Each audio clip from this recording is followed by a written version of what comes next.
Hello guys, this is your friend Naruto. What if Hub 2.0 and we are back in new fanfic? What if Minato fought the hidden stone from the inside? Part 1. I was in hell. Or at least I thought I was, when I finally reached the mental acuity necessary to process visual information. It was a reasonable assumption to make, as I was surrounded by crude huts made out of stone and wood, all of which were ablaze. Thick clouds of smoke clogged the air just above me, so I wouldn't know if there was a night sky with stars or the craggy roof of an enormous cave. I felt scalding heat on my skin, and there was screaming too, a lot of it. No doubt the screams of the damned. I could see motionless bodies all around me, many smoldering, and I could smell the familiar stench of the dead and dying. Yep, must be hell. They didn't have a whole lot of fire at the bottom of the Baltic Sea, and I vividly remembered my death. Remembered the beeps on my radar, the thunderous crash as the torpedo hit, throwing us out of our chairs and shattering the bulbs over our heads. Remembered how we were cast into unforgiving darkness until the dim, flickering emergency lights kicked on and bathed everything in muted red. Remembered my own silent horror reflecting on the faces of every crewmate in the control room as we felt the vessel we entrusted our lives to groan underfoot. Then, reality sank in, and we all blitzed into frantic action. I had ordered my crew to surface as quickly as possible. Decompression sickness was the least of our concerns. I regret those orders now. Implosion would have granted us a quick death. We rose just high enough to avoid catastrophic failure, but not high enough to have any hope at reaching the surface. Instead, freezing water began to rush in. I had always adored the ocean, and I think I still do. But feeling it slowly climb up my skin, inch by inch, felt like the ultimate betrayal. Finally, my beloved Indy, the USS Indianapolis, my pride and joy, ripped in half, and I along with my beloved crew were sucked out into the freezing ocean. Dark, but for the glimmering, golden sun above. Tauntingly out of reach. Saltwater seared my lungs as they filled against my will. I was too numb to thrash, and it would accomplish nothing anyway. My vision darkened around the edges, and my last thoughts were the first prayer I'd made in years. Maybe, if I had been more devout, and not an instrument of pointless war, I wouldn't have wound up here. God damn it. Wait, should I say that here? Maybe I should try and get on the big man's good side. Ah, screw it. I was already in hell, and I'm pretty sure the damned don't get let out early on good behavior. By God, it was loud. Both from the screaming and from the crash of fire-ravaged buildings as they collapsed. I tried to get up, but found that my legs couldn't support me. I could barely even manage to position them under myself.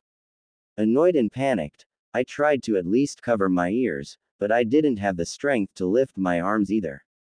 There was a body near me, belonging to a woman that might have once had dark hair, though now it was almost all burned away along with her scalp and the entirety of her back.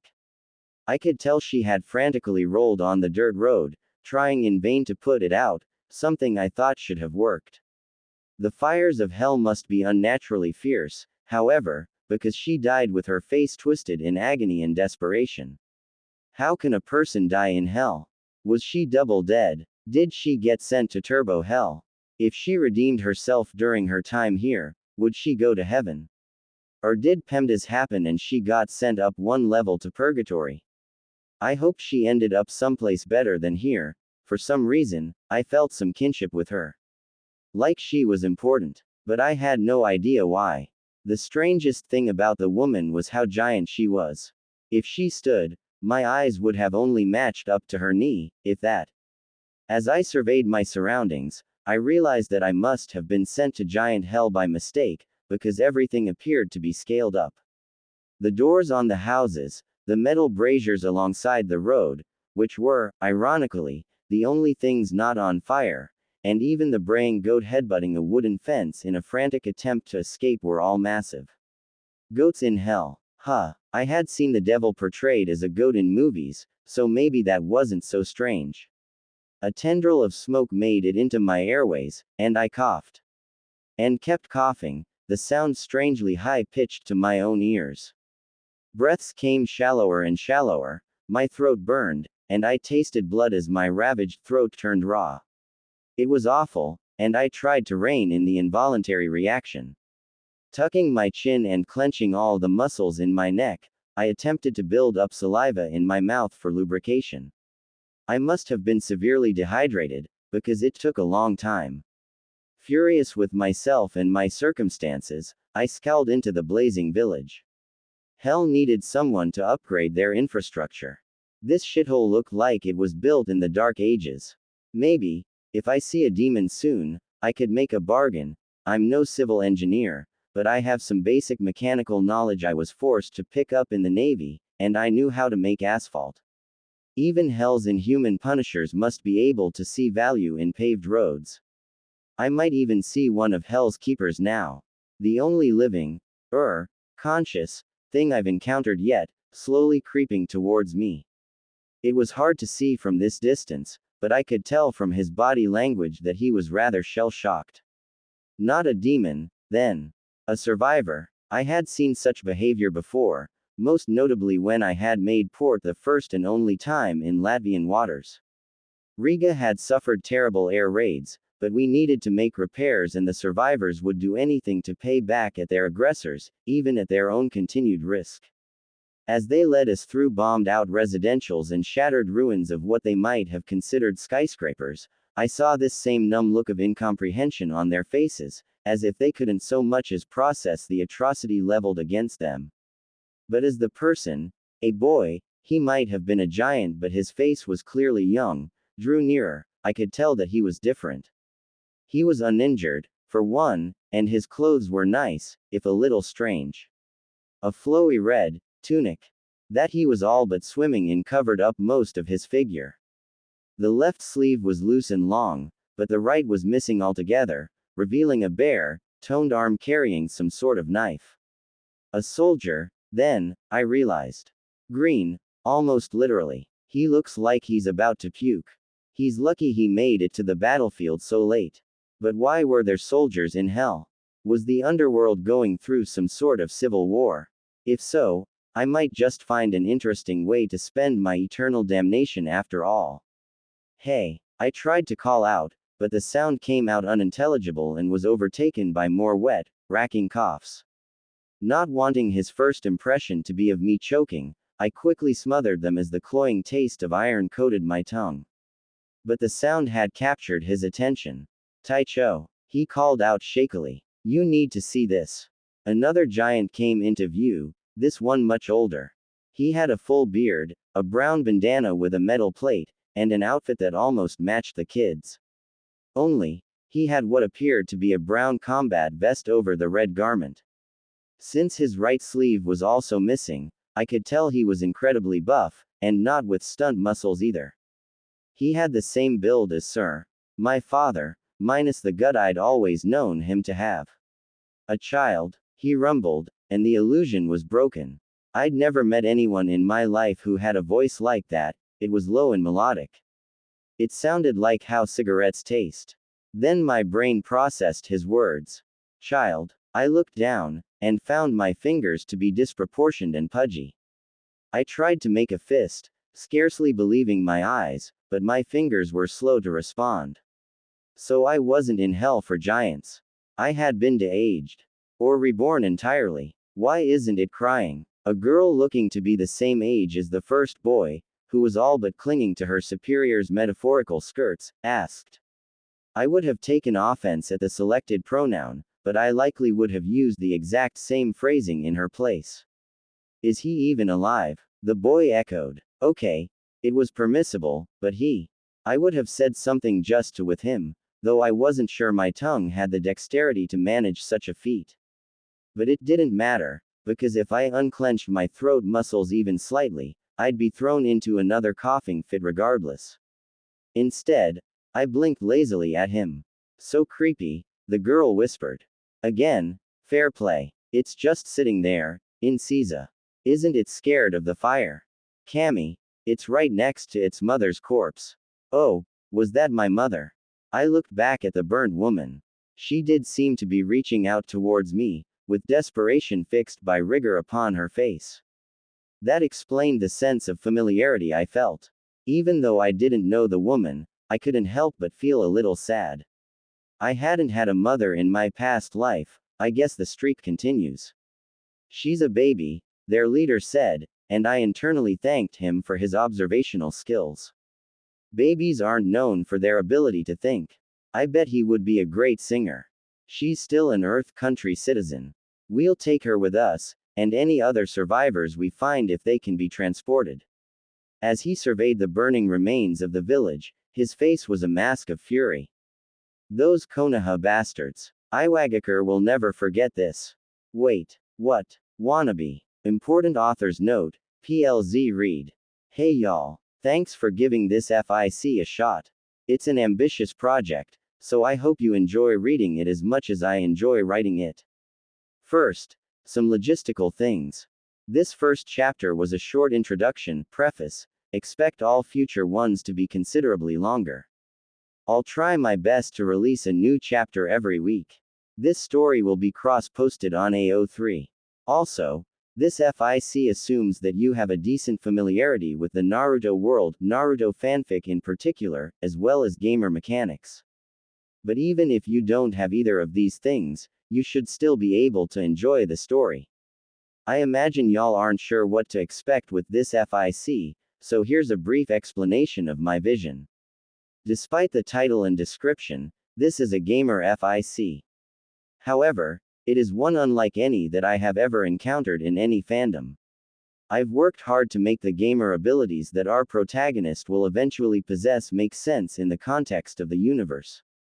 There is no system, no dungeons or the like, no perks and no skills, as you know them.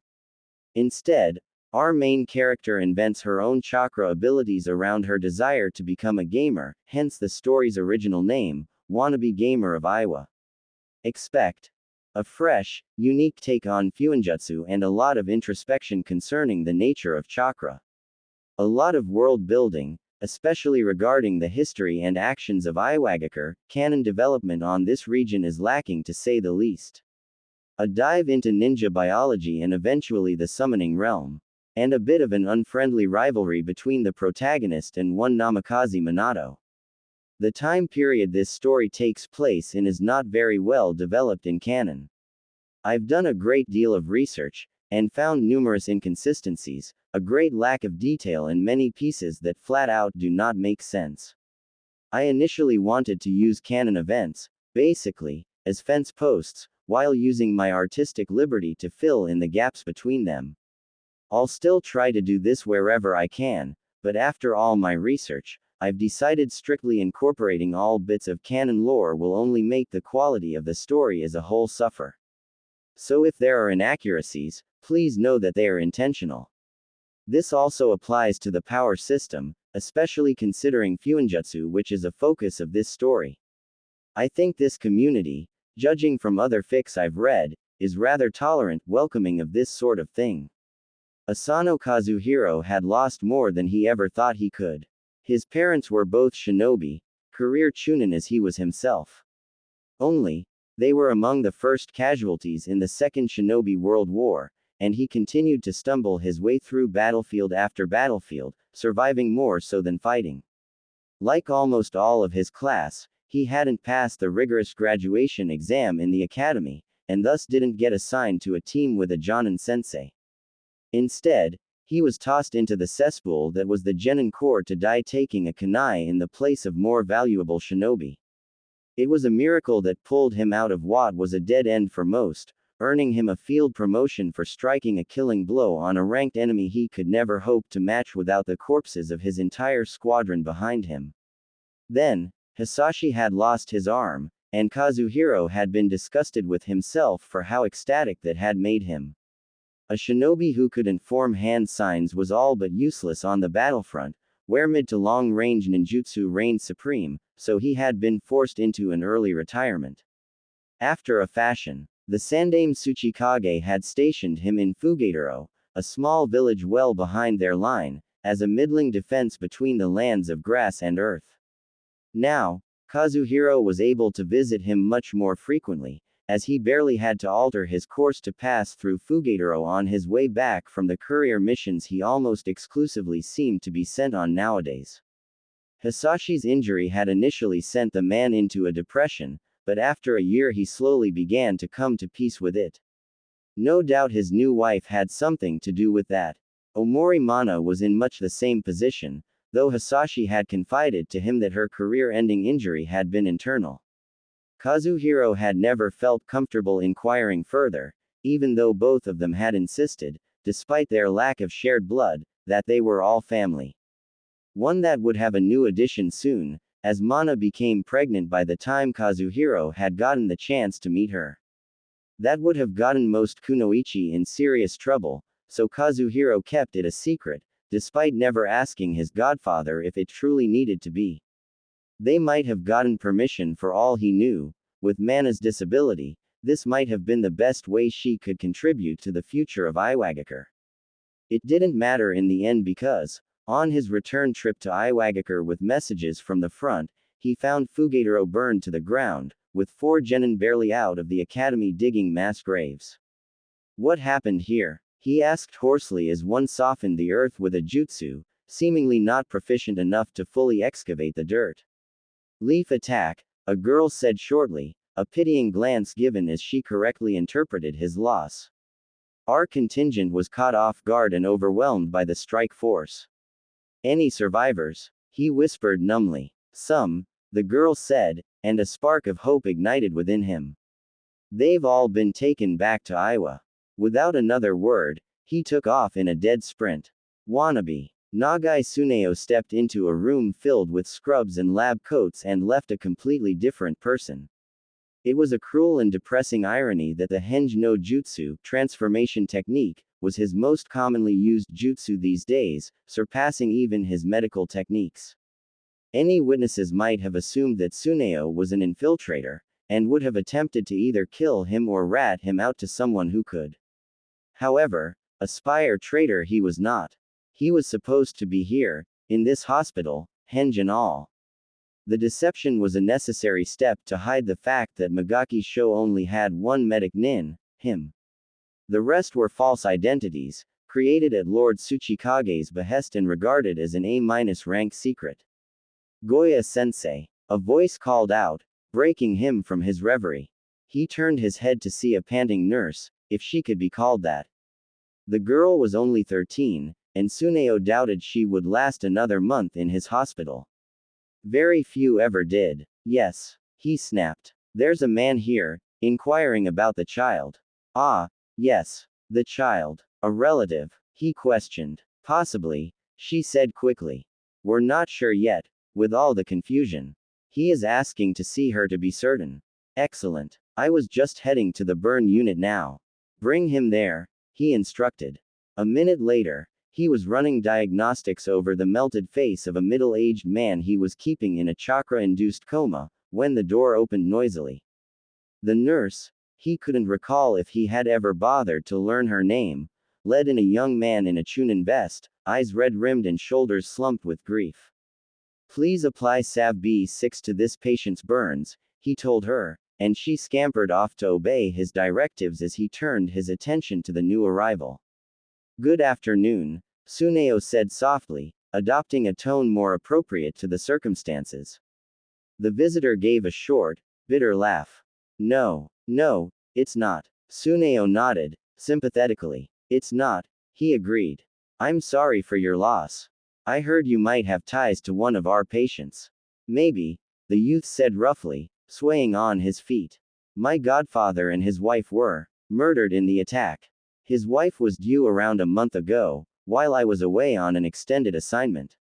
I was on my way to meet my god sibling when he trailed off with a shuddering breath, and Sueno wasn't cruel enough to make him finish. We don't have any identification, he told the boy. The ones who received her at this facility kept her original garments, but none of them are especially unique. You're more than welcome to see them, if you think it might help. He shook his head. Can I just see her? Tsuneo nodded, gently guiding him towards the back corner of the room. While the other beds were closely crammed together, Separated by pipe and white drapes that smelled strongly of bleach, this incubator sat apart with as much space as possible between it and the rest. Inside, the newborn lay so perfectly still that, if not for the steady blip of the heart monitor, Tsuneo would have thought she was dead. On her face was a tiny breathing mask hooked up to a crinkled tube. She escaped the fire itself, but she must have inhaled some smoke. SIDS is not out of the question, he warned. Fortunately, she has responded well to my medical ninjutsu, and I've cleared out her lungs. But there is already internal scarring, and it's too risky and not urgent enough to try and fix it at this stage. Her voice will likely never develop properly. I'm not certain I care yet, the young man responded, and Tsuneo couldn't blame him for the bluntness. If he had suffered such a loss, and if it wasn't his job, he probably wouldn't care about a random infant either. Do you see any defining similarities? He asked, knowing it didn't really matter. As a medic nin, he knew better than most that the brain would show a person whatever similarities or dissimilarities they wanted to see. If the young man wanted to take the kid, he would, and if he didn't, he wouldn't. Then, the child's eyes snapped open, a perfectly ordinary brown, and the young man sighed. She's Hisashi's. She has his eyes. Tsuneo, if he weren't a better shinobi, would have sighed in relief. He was well acquainted with the orphanage matron, and he knew what dire straits the facility was in. No pleasant future would await the child there. Excellent. In that case, he prompted, I owe it to my godfather to care for her, but I don't know if I have the means, the boy said. I'm not even sure they'll wait for tomorrow to reassign me. Were her parents shinobi? Tsuneo asked, receiving a nod in response. I have the authority to write birth certificates. I'm certain no one who matters would take issue with me officially recognizing her surname despite not being present for her birth, making her the heir to her parents' accounts. Shinobi wages were delivered through a centralized bank, which meant each of them were required to have accounts. If the young man was lucky, they'd have some funds saved up to help provide for their daughter. It will be a simple matter for you to adopt her, giving you full access to them. Taking into account Iowa's current priorities, the process wasn't nearly as thorough as it ought to have been. And regarding your reassignment, he glanced down at the patch on the boy's vest. 7th Division, and a courier. In other words, he was little more than a body, as far as Iowa was concerned. Yes, will of stone and all that. Every piece had its time.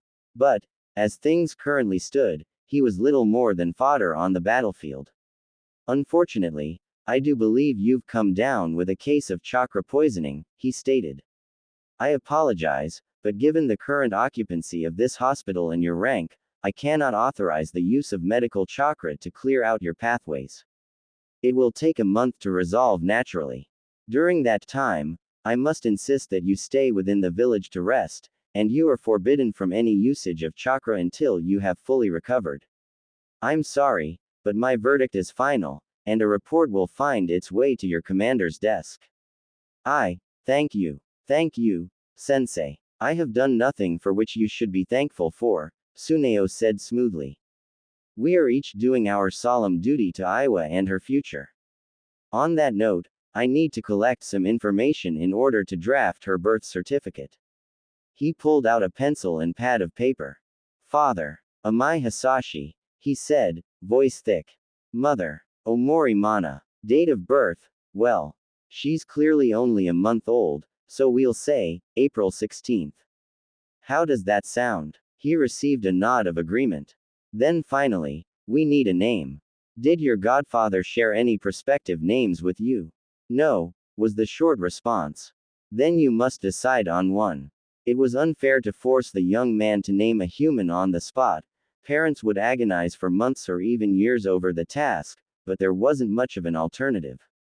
It seemed, however, that the child's new guardian had an idea. As he looked up from the ground, Tsuneo could see the hatred in his eyes. Kasai. He whispered, visibly shuddering in fury as the name left his lips. Kasaiki. She who will burn forests to the ground. The wildfire. The destroyer. Her name gave Tsuneo goosebumps. Are you sure that's the future you want for her? He attempted. A name is a powerful thing. I do not say this as a reproach or with judgment. But people may treat her differently. She deserves to be treated differently, the young man said stiffly. She is the daughter of two disabled and retired jonin, murdered just 1 month after her birth by Konoha shinobi. Kaseki is her past and her future. Tsuneo sighed heavily, because in the end it was never his choice. Kaseki, then, the medic nin finally murmured, writing down the 3 kanji. And the last name, you said, was Amai. He nodded. It will certainly turn heads. All the while, said child stared at them with a frankly unnatural level of comprehension. She remained entirely motionless as always, but for the occasional lazy blink. Amai Kaseki was, unfortunately, not the first or even second baby he had treated for smoke inhalation. But she was the first to live. The others had cried their heads off, choking on their own blood until their tiny lungs collapsed. But Kaseki never made a peep, even after he rinsed her entire respiratory system out with a delicate application of Sweden. He knew from people with the ability to speak that the process was incredibly uncomfortable, but all this child did was clench her fists. See me for a checkup in a month's time, he said to the oddity's new guardian. Regarding your case of chakra poisoning, some symptoms you might experience are shortness of breath, bouts of dizziness, fatigue, or pain in one or more of the gates. Everyone heals at a different rate, and it is possible you might need more time than I projected to fully recover. His gaze flitted back to the incubator. Amai-chan will have to stay for a couple more days. Use that time to secure her adoption and purchase the necessary supplies. Stop by the front desk, and we can share some literature with you. Now, if you'll excuse me. Goya-sensei had to make a house call. And while he was away, Higa-sensei had more work to do. If anyone noticed that they, along with the other 4 medic nin attending Magaki show, were never in the same room together, they had the good sense to keep their mouths shut. Wannabe. The land of frost wasn't nearly as inhospitable as its name suggested, which should have been obvious to anyone possessing the ability to read a basic map. It was right next to the land of hot springs, after all, the country known for its year-long summers. The land of frost was mostly named after the snow-capped mountains that ran up the coast and deep into the land of lightning, and after the early morning dew that froze into intricate patterns before being melted away by the midday sun. Right at Kumogakure's doorstep, the country had been heavily occupied for the duration of the Second Shinobi World War by foreign powers. Now, at a particularly unassuming inlet off the western coast, it would host a most unusual meeting that would change the course of the elemental nations forever. I feel I should be insulted, the much larger of the assembled duo growled, baring teeth filed into points. He had auburn hair styled into 2 buns, possessed green, triangular markings along his cheeks and carried a sword as impressively massive as he was on his back, secured with leather straps and bound in blood-stained bandages. And why is that? The far more normal-looking of the 2 asked, trying not to stare at the tiny skull on its pommel. He could have sworn it had just wriggled. We are at the Raikage's doorstep, and yet he sends a child to speak on his behalf. It speaks more to the Raikage's trust in me than any disrespect towards you, Kenshi-san, he quickly assured the powerful shinobi. I may be younger than you, but I am a jonin, and the Raikage's personal attendant and advisor. I already act on his behalf much of the time, and with a topic as urgent as this, I am the only one who can negotiate in his stead while he fights on the front lines. The giant scoffed, but his body language grew a touch less hostile. Fine then. Where's the other one? How should I know? I don't need to worry. A new voice cut in, and they both looked up to see a woman hovering above them, arms splayed to each side. Hoisting her into the air were hundreds of wasps, and though there were so many of them, neither of the others could so much as hear a trace of buzzing from insects' wingbeats. The Sandame was most curious about the subject of this meeting, the woman stated as the insects deposited her to the ground. The Kumo delegate nearly shuddered as the creatures all wormed their way under the hems of her garments. So I pray you will not waste my time. Kamizuru Kimiko, the giant man identified, giving a satisfied nod. That's more like it. Fuguki Suikazan, she returned, not deigning to offer the Raikage's assistant more than a dismissive glance. He struggled to keep himself from rolling his eyes. The woman would probably try to kill him, and he wasn't quite sure he could stop her. You're bigger in person, she deadpanned. How anyone expects me to believe that you are the greatest stealth specialist in the elemental nations with that bulk, I'll never know. The swordsman's eyes flashed at the challenge, and the Kumo Jonin decided to cut in before a fight broke out. We'd best begin our discussion, he said, quickly. The Raikage would like to propose a temporary alliance, centered around the fulfillment of a certain goal. A certain goal, the Kamizuru clan heir mused. One certain goal, but not a simple one, he claimed. Iwagakure, Kurigakure, Kumogakure. We are all mighty, but still we are forced to the outskirts of the continent. Meanwhile, the Central East, some of the most fertile and wealthy land in the elemental nations, is controlled by an alliance consisting of Takigakure, Kusagakure, and of course, Konohagakure. Their armies are mainly contending with Suna for now, though I believe they are acting out against Iwa as well. Is that correct, Kamizuru-san? Don't ask questions you already know the answer to, she said, unimpressed. Of course, of course. Well, Konoha will win against Suna. The Sandmen put up a better fight than we expected, but their defeat was always a foregone conclusion. However, it gives us an opportunity, one to finally crack the lock they have over this region. It's not something Kumo can do alone. Kiri has stayed out of this war, so far, the giant said. It suits us to grow in strength as our rivals weaken one another. Oh, but Kiri is the hidden village that stands to gain the most from this venture, the Kumo delegate proclaimed, and the giant regarded him for a moment before waving his hand testily. Spit it out then, he rumbled. I have no patience for these games. We have discovered that there is one unifying link between these allied countries, the delegate revealed. You both know it well, I'm sure. A not-so-little island off the eastern coast of the Land of Fire. Right between it and Kiri, as a matter of fact. Uzushio, the giant identified immediately. They've been a pain in our asses for decades. Why would Kumo or Iwa care about it? Because their export, seals, are what unites Konoha, Taki and Kusa. And although not militarily aligned, they play a big role in Konoha's trade with the Land of Tea as well. If we can get rid of their seal masters, they will turn on one another like dogs fighting over scraps. That seems like a stretch, Kimiko stated. I should think it would be more likely for Konoha to take revenge at all costs. How could they? The Kumo representative countered. Our proposed plan is for you, Iwa, to engage the Konoha army as soon as they defeat Suna, before they retreat from their western front.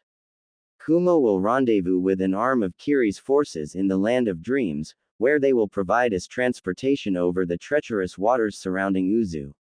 Meanwhile, the bulk of Kiri's forces will engage them from the south, catching Uzushio between a hammer and an anvil. Our two villages will do the dirty work of taking the village. Konoha won't have time to react, and they'll be so beaten by the end of it they won't be able to retaliate. It still seems like a lot of work for an ambiguous payout, Kimiko stated. The broken alliance is only the greatest short-term benefit, the advisor claimed. Their seals pose a great threat to us all, and have reaped devastation on each of our armies at some point in the past. All while foiling our attempts at retaliation. I don't wish to dredge up ancient history, but I'm quite certain there are specific instances that must come to both of your minds. It was never strategically advantageous to reveal to an enemy which of their misdeeds had been uncovered. They might use that information to plug holes in their security. Additionally, there are the Biju to consider, the Kumo Nin continued. The Shidaime Hokage charitably gifted them to us, but do you truly think it was as a gesture of goodwill as he claimed? When the only ones who can truly control the monsters reside in Konoha and Uzushio. The Mokuden may have been lost with the first, but they still have plenty of Uchiha, along with Uzumaki. The Jinchuriki we welcomed into the hearts of our villages are exploding tags that Konoha can detonate almost at will. Powerful assets they may be, but how long until they're turned against us? Welcomed into the hearts of our villages. Kimiko sneered. Speak for yourself. We of Iowa are not so naive. Our Jinchuriki aren't allowed to set foot in the village proper for that very reason. But wouldn't you rather not worry about the issue at all? He pressed. Wouldn't you like to be able to deploy one of your greatest military assets without them being constrained and corrupted by the Uzumaki's seals and adamantine chains? I see through your flowery words, the Kiri delegate spoke up. The Raikage isn't gracious enough to do the dirty work. He scoffed the words. Himself. Removing a threat isn't your sole objective. You wish to take their power for your own. Their precious sealing guides, their texts. All for Kumo. Along with some of their bloodlines as well, Kimiko said, wrinkling her nose. It certainly wouldn't be the first time. I do recognize you by the way, Mr. Advisor. I've seen the bingo book entry of Otake Dodai, if that is your real name. How did the lava release end up in the land of lightning, I wonder? It is native to Iowa, as I'm sure you know. Elemental bloodlines arise on occasion as a result of random mutation, he said stiffly. I have a comrade with the magnet release as well, which had previously only been seen in Suna. Funny, she sneered. Funny how these random mutations only ever seem to pop up in Kumo. We in Iowa have never benefited from a random mutation, have any in your village, Fuguki-san? None that I'm aware of, the swordsman answered. I thought not. She shifted her posture, and the Kumo nin stiffened as killing intent began to trickle out of her like melted snow from atop Frost's mountains after the first caress of the morning sun. It stung his skin, literally. He tried not to let the pain show. If you're going to plunder Uzu, leaving us to shoulder the burden of distracting Konoha and all of their outrageous clans, then we will get some of the reward. Kiri as well, the other cut in. It's called the whirling tides for a reason. Do you think you can navigate the seas yourselves? Dodai sighed. This is something our esteemed Cage will have to hash out amongst themselves, I believe. Aside from that minor objection, what are your thoughts? The Mizukage may be interested, the Kiri nin responded after a moment's thought. As you said, Uzushio has been a thorn in our side for decades. I will relay the message to Lord Tsuchikage, Kimiko allowed. After recent events, he wants his pound of flesh from Konoha. Thank the kami. Lord Raikage eagerly awaits their formal replies, Dodai said, too good to let his relief show. That he got out of this alive, much less with a maybe, was more than he could have possibly hoped for going into this meeting. Wannabe. N. SID stands for Sudden Infant Death Syndrome, in case anyone doesn't know. I did thorough research on the Second Shinobi War, and it doesn't make any sense. Much of the fighting took place in the land of mountains. Who was allied with Konoha? Why? It's so far out of the way, Iowa is between them. And Kumo tried to invade AIM. They aren't nearly next to each other either. I've decided to simply scrap canon when it came to the specifics of this war, not that there was much information to begin with. I am not a Japanese speaker in any sense of the word, but I tried to do a considerable amount of research when coming up with names. Most were chosen with purpose, and I encourage you to look up their meanings. My greatest challenge was Kasaiki, which is derived from Kasai, meaning fire, and Ki, which means tree. From my understanding, many Japanese names, and this holds true in many cultures around the world as well, are centered around the parents' hopes for the child's future. Kazuhiro, furious and grieving, is hoping that Kasaiki will grow up to burn Konoha to the ground.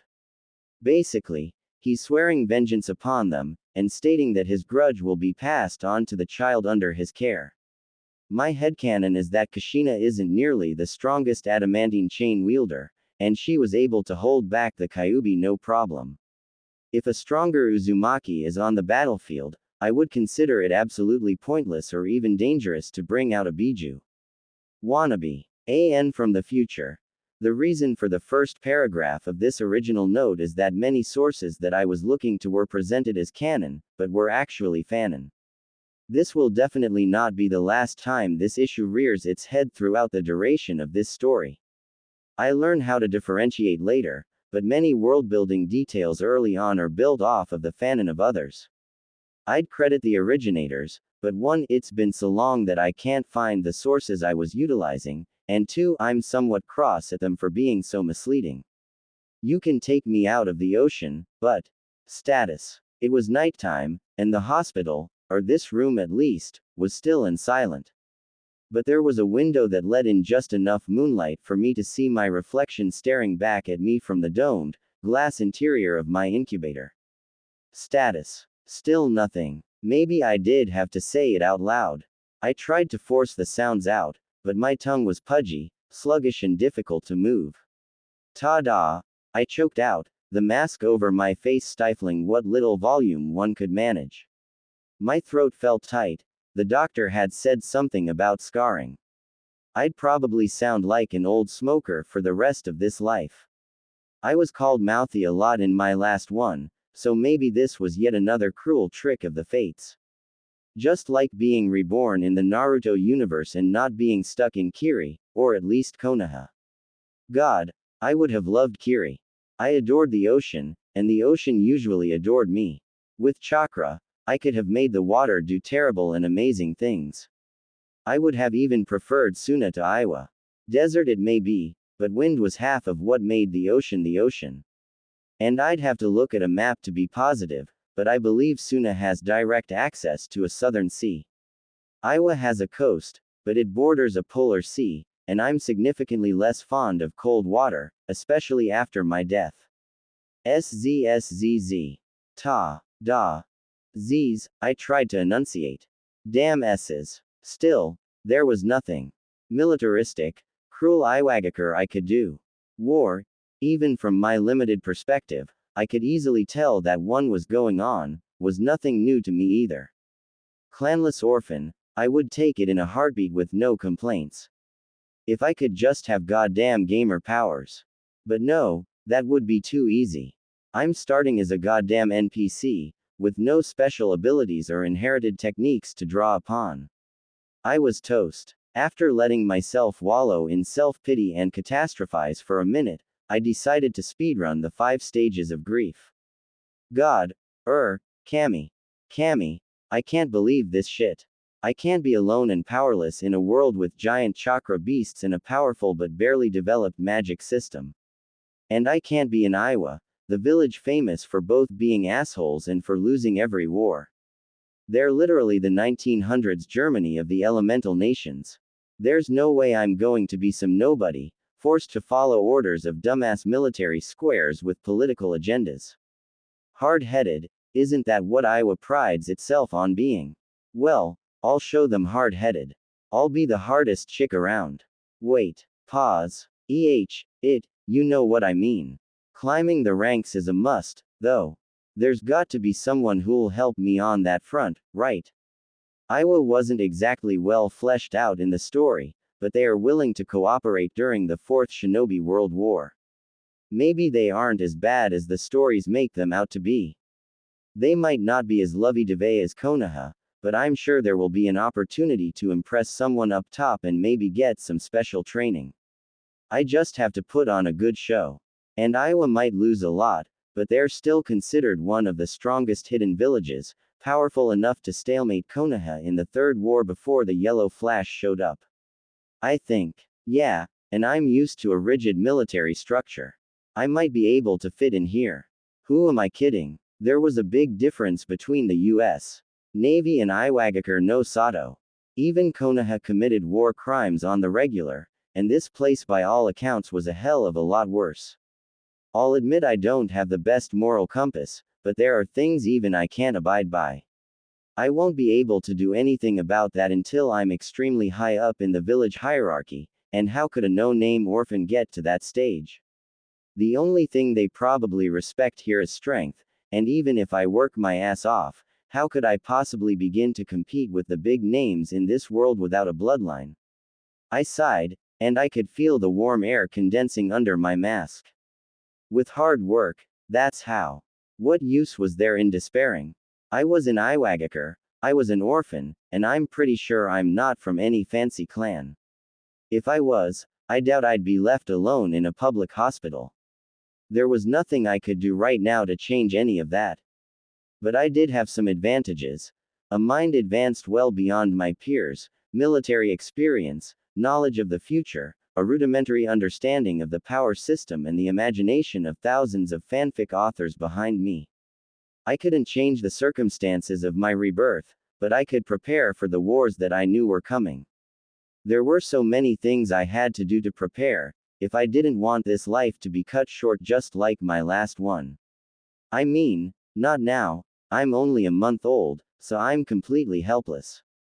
There's only one thing I can think of that I'm capable of right now. I closed my eyes, and began to meditate. Wannabe. Officially adopting a Namikaze was as easy as the doctor said it would be. All it took was a quick visit to the citizenship office in the Internal Affairs building. The clerk was so relieved to be given a case pertaining to a citizen of Iwagakure, rather than a refugee seeking asylum that would have to undergo extensive vetting, that he shook Kazuhiro's hand after quickly stamping his approval over the documents. The next part was far harder.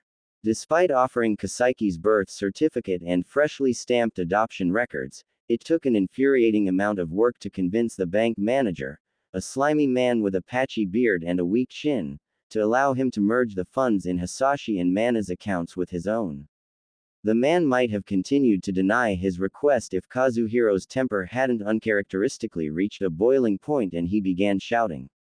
The commotion caught the attention of another of the bank's patrons waiting in line, a jonin who was in between assignments. As Kazuhiro explained the situation, frustrated tears in his eyes, the jonin, a bearded man who looked the part, fixed his gaze on the teller. He's telling the truth, he said, shortly. It was my team that found the girl and brought her back to Iowa. If he is willing to raise her, he will be doing the village a great service. Give him the money. The smarmy man was far less confident now. I'm sorry, he attempted, dabbing the sweat off his temples. There are protocols in place, you see. We have to look into the request, and conduct an investigation.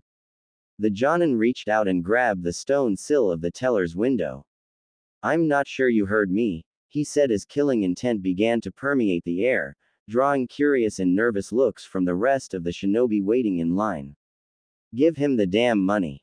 The teller swallowed. Okay. He folded. Yes, I will. I'll grab the form, and you just have to wait a few days for processing. There was a loud snap as the hand clenched around the sill, shattering the stone in his grip. The teller flinched at the sound, and at the crumbled pebbles that clattered onto his desk. No delays, the jonin said. He needs the money now. Do it, or you won't enjoy the consequences. Shakily, the teller updated the ledger, showing it to the jonin. Kazuhiro craned his neck to see, and his eyes widened at the figures. He knew it paid well to be a jonin, but damn. Obara Nanami, the jonin said suddenly. Arima Hideo. Tsutsui Seiji. These three of my comrades died without heirs or beneficiaries. They would want their funds added to this young man's as well. Both Kazuhiro and the teller jerked in shock at the claim. But, the teller stammered. He has no claim to their accounts. There's no way for me to justify to my superiors that their funds belong with him. So where do they belong, then? The jonin asked darkly. In your or your manager's pockets? No. The teller said, aghast as more judgmental eyes began to look his way. No, we would never. I can vouch that these men and women would rather have their unclaimed savings go to this man rather than rotting at the end of your ledger, the jonin said. So transfer them, now. The teller did, and Kazuhiro could have suffered a stroke when the man revealed his new balance. I don't know what to say, Kazuhiro whispered in awe to the jonin. There is nothing to say, he claimed, the intensity of his eyes not letting up. This money is for the girl, understood? Not for you. If I hear of my comrade's savings being squandered in a gambling hall somewhere, the Tsuchikage himself won't be able to save you from my retribution. Of course not, Kazuhiro said immediately. It will all go to her. Clothes, milk, Whatever else babies need. He hadn't had time to review the material he had been given at the hospital yet. And when she's older, training equipment, the Jonin said, and Kazuhiro nodded readily in agreement. The daughter of two fallen heroes deserves to follow in her parents' footsteps. Having said his piece, he turned away before seeming to take an ounce of pity on the teller. If your superiors have a problem with this, he said, fixing the man with an impassive gaze over his shoulder. Tell them that Tsuchibakuri no Biwa insisted. A tremble of both fear and awe shot down Kazuhiro's spine as he realized that he, and more specifically the child he was now the guardian of, had caught the eye of the Tsuchikage's eldest son. Wannabe. Now that he had funds, Kazuhiro's first order of business wasn't to secure a crib, clothes or even baby formula. It was to buy a house. Yes, he was technically homeless. Not that it really mattered. Kazuhiro was never in Iowa much to begin with.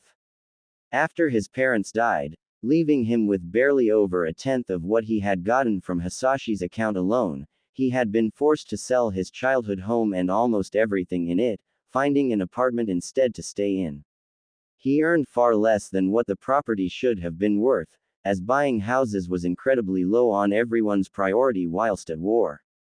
He was just thankful to find a realtor who would purchase it at all. As the conflict ramped up, and he spent less and less time in the village, he decided it was time to cut his biggest and most unnecessary expense. So he stopped paying rent, and allowed himself to be evicted without a fight.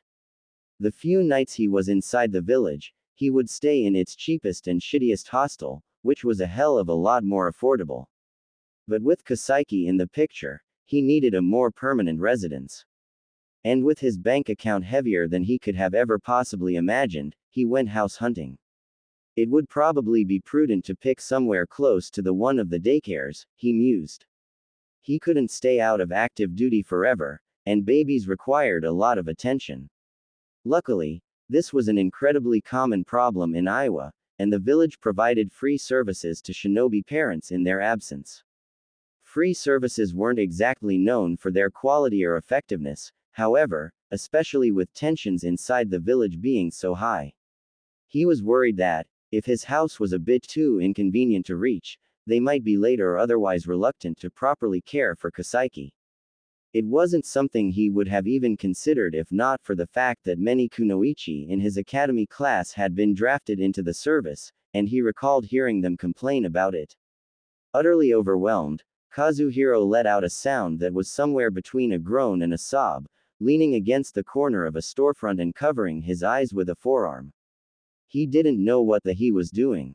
He didn't know what he didn't know. And he didn't want to be a parent.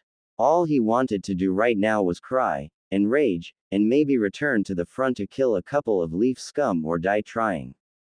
But he owed it to Hisashi to take care of his newborn godsister, so he forced himself together and pressed on. His feet finally led him to a street he knew very well. He blinked out of his daze the moment a familiar house came into view, one that filled the few criteria he had. It was only 3 blocks down from the daycare and there wasn't too much space to maintain. He knew for a fact there were only 2 bedrooms and a single bathroom. It also had a shower and high fences to prevent snooping. Additionally, it just so happened to be his childhood home. He wasn't incredibly surprised to see a for sale sign hung up on the door. Clearly, the realtor had about as much luck flipping it for a profit as he had. It didn't take much more thought or consideration. He hunted down the owner and bought the property back, taking caustic satisfaction in the discovery that it cost less to buy it now than what he had sold it for. He was still bitter at the supposed loss in value all those years ago.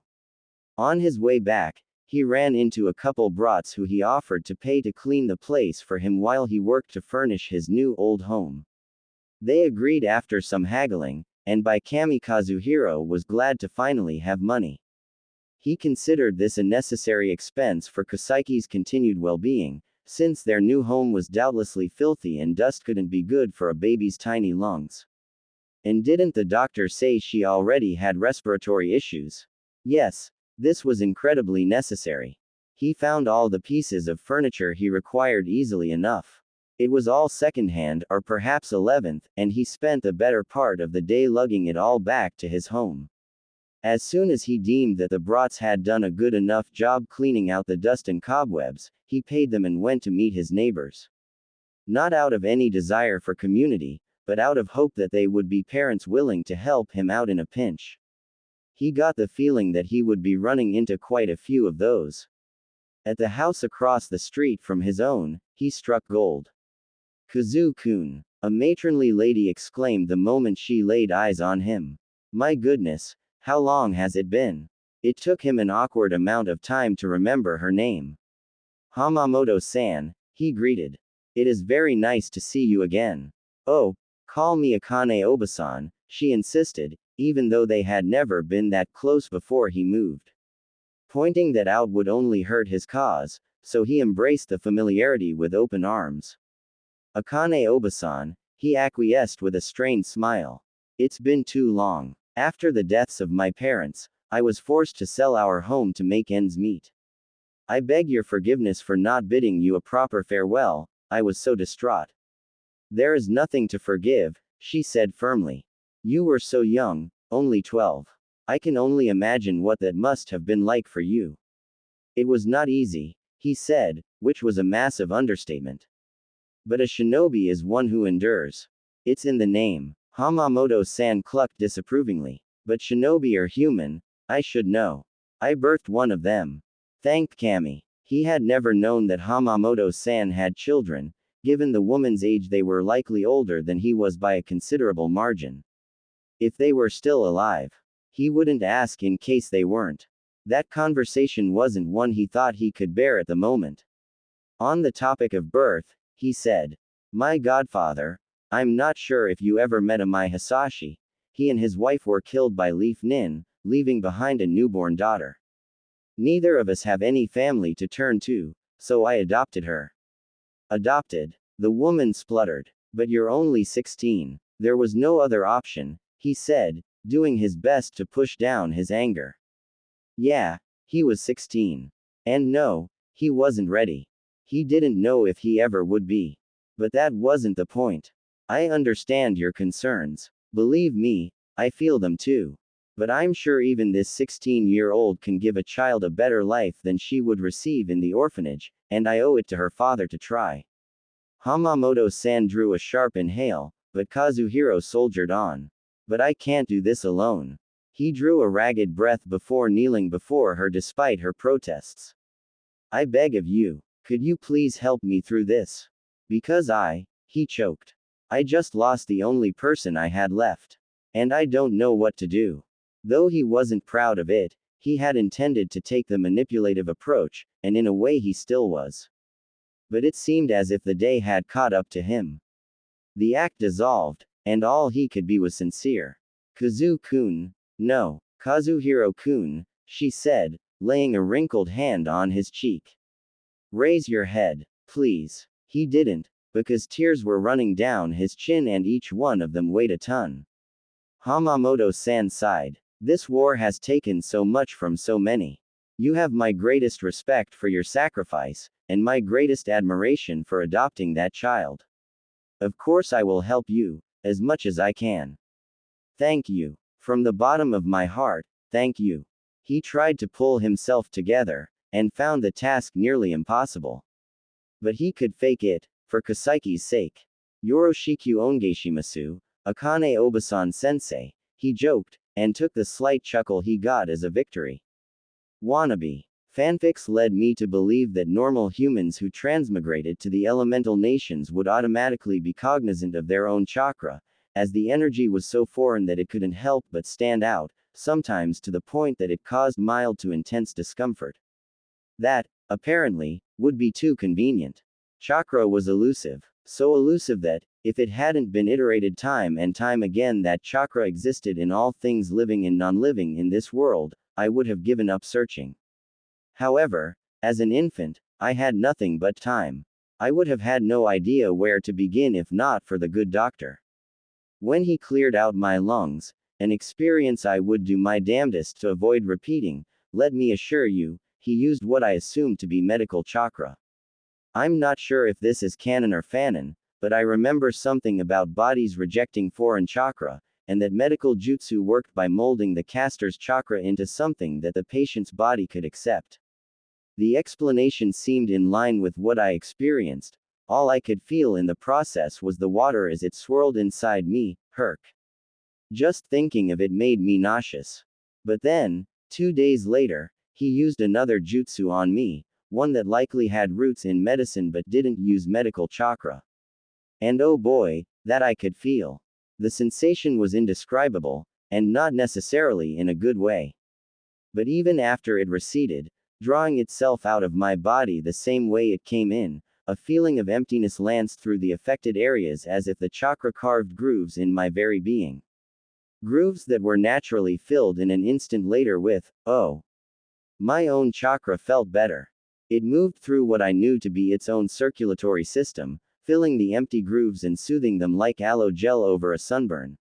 As soon as my chakra settled into what I assumed was equilibrium, I lost the feeling.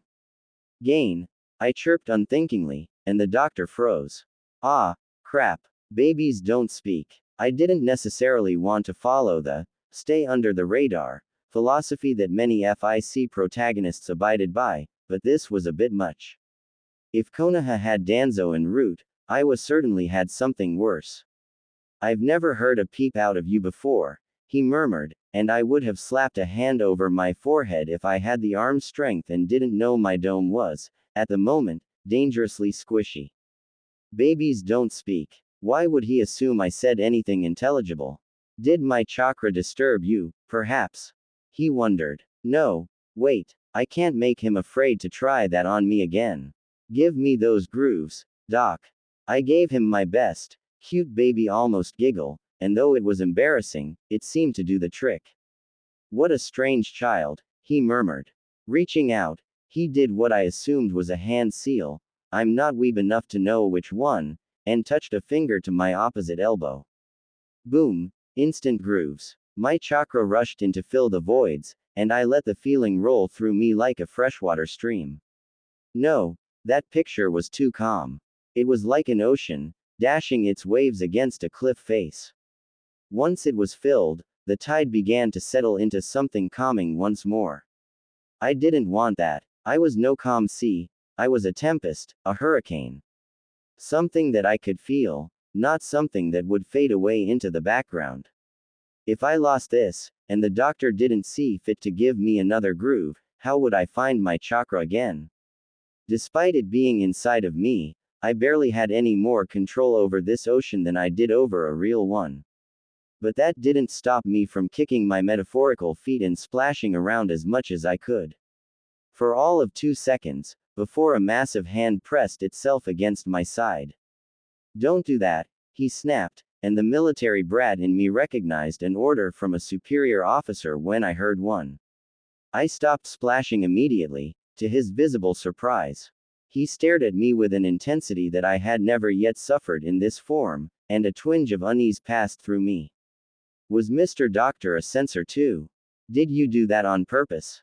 He asked, and I wouldn't have answered even if it wasn't rhetorical. I'm just a whittle baby, I don't understand words. He shook his head in bewilderment, stepping back a bit. He looked like he was caught between wanting to pace and wanting to be within arm's reach to stop me from having fun. Well, there's a first. A newborn unconsciously using chakra. Hey, off. It was totally conscious. What would I even call it if she died? He softly wondered. Sudden autonomous infantile chakra, ejection. Drainage. Maybe perforation, if the pathways rupture. Perhaps I shouldn't be messing with my chakra just yet. Breaking out of his morbid thoughts, he placed his hand back over my chest and resumed channeling what I recognized to be medical chakra. Instantly, my ocean smoothed out, becoming tranquil as the coasts of the Maldives. I grudgingly refrained from putting up a fight. I'll need to tell the kid when he returns to keep an eye out for this, he muttered, fixing me with another perplexed stare. The symptoms, not the cause. I don't see any good coming out of breathing a word of this to anyone. You're going to be a very scary lady one day, kid. Ah, beans. Yeah, I couldn't fly under the radar if I wanted to. A month old and I was already making, hee waves.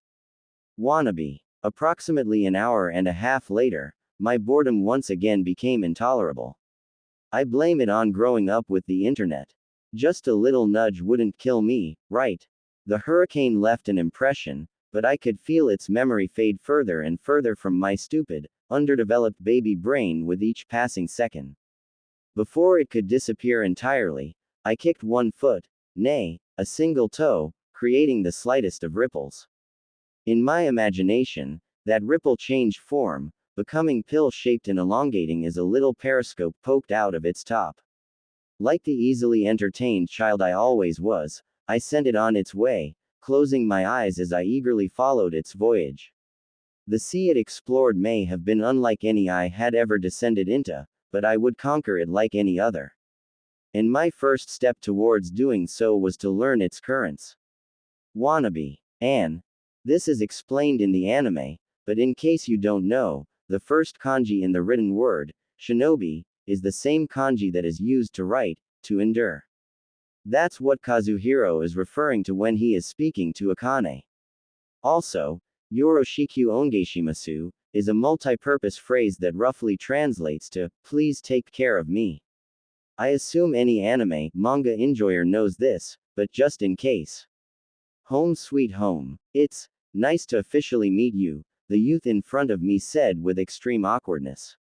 I am Asano Kazuhiro, your god brother, and I'm going to be taking care of you from here on out. I simply blinked at him. What? Did he expect me to introduce myself? You were the one who named me, dude. Try as I might, I could only pick up bits of that conversation, but that piece didn't escape me. He sighed, and placed me down in a carrier he had brought. I turned my head as much as I could manage to continue examining him. I wasn't great at guessing ages, and as an infant everyone looked huge, but even I could tell that Kazuhiro was young. Way too young to be entrusted with a child, especially an infant, for more than a couple hours. Apparently, nobody else shared that opinion. Old enough to kill, old enough to raise a kid, I guess. He had hair that someone from my original world would pay hundreds of dollars to emulate, dark blue like early dawn, though the effect was slightly ruined by the mild greasiness of late puberty. He also had freckles, grayish eyes and a gaunt-looking face. Definitely needed a good night's sleep or 12, but given the circumstances I could grant him a pass. All in all, certainly not out of the running for anime protagonist. Too bad we didn't share genetics. Hopefully, I would turn out even wackier, in a good way. He sighed, slumping down into his seat. He was waiting for a nurse to return with documents and likely instructions. What am I doing? He moaned, and I couldn't help but cringe at the despair in his voice. It's okay, little dude, I thought. I know you'll try your best. What a shit situation he was forced into. At that moment, I internally vowed that I would make things as easy as I could for him. It was the least I could do. I died in my early 30s and never had any interest in having a kid anyway, even in vitro. But I knew people who had, so I was all too aware of how difficult it was for two adults, never mind a single teen. EUB, obey, I offered him, and his eyes widened at the noise. That's right, he's never heard me speak before. He chuckled softly as the surprise wore out. At least you're a cute kid. Hisashi, he would have loved you so much. Well, that made me sad, and I never knew the dude. It wasn't the nurse who returned, but a doctor. A different one than the person who tended after me in the evenings. Bring her back for a cursory checkup every 3 days, he instructed Kazuhiro, giving him several sheets of paper. And don't hesitate to take her in early if you believe something to be amiss. Her health is fine, but any trauma at such a young age needs to be treated with the utmost urgency. Regularly monitor her chest region, and if you sense any, he lowered his voice a touch, chakra disturbances, bring her back immediately. Chakra, Kazuhiro repeated in bewilderment. What do you mean? The new doctor's gaze flitted over her new guardian's head, as if looking for eavesdroppers. As you must have experienced, Chakra is intrinsically tied to our emotions. I have learned of cases where an infant's chakra lashes out against its host's body, causing catastrophic internal damage. Incredibly rare, but something we must consider nonetheless. With both her parents being Jonin, Kaseki-chan might have naturally larger chakra reserves, meaning there's a greater risk. The doctor was so good at lying, medic or not, he was a ninja, that I almost believed him at face value. But then I remembered the other doctor's words several nights prior. He must want Kazuhiro to watch for signs of me messing with my chakra, I realized.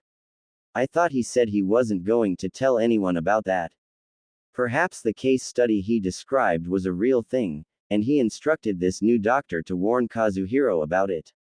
Whatever the reason, my god brother looked well and truly spooked by the warning. The doctor noticed as well and sighed. Just remain vigilant, and there won't be a problem, he said in an approximation of reassurance. If she begins crying, investigate. It will usually mean she is hungry or needs to be changed, but if you prod around certain areas and the crying intensifies, it might indicate she is in physical pain. Take her to the hospital immediately if that is the case. Our secretaries have been informed to fetch me or one of the other medic nin at once.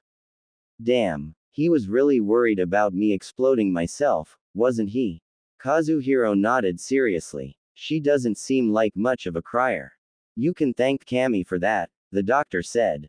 I've attended to her quite a bit, so I've noticed her cues.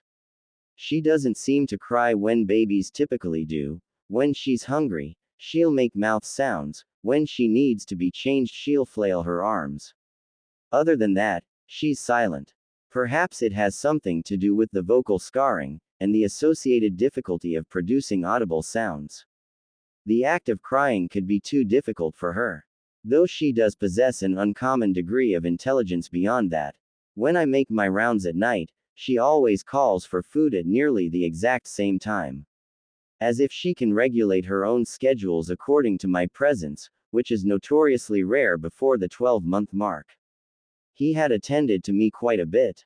What a strange thing to say, because I'm fairly sure I had never seen this man before today. The same doctor checked up on me each night, and he looked nothing like this guy. But why would he lie? And with such accuracy, all of his observances were right on the money. Most of those acts he mentioned had been intentional.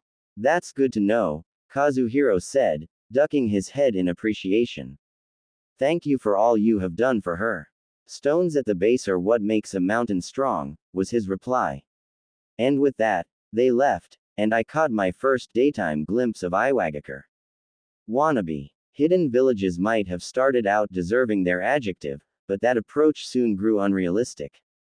Aside from Taki, none were self-sufficient, most weren't even close, so they relied heavily on imports and exports.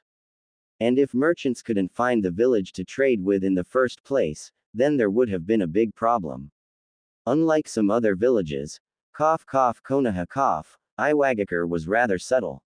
Her architecture consisted of tall, cylindrical buildings that bore conical roofs and much shorter, wider houses that were squeezed in between them.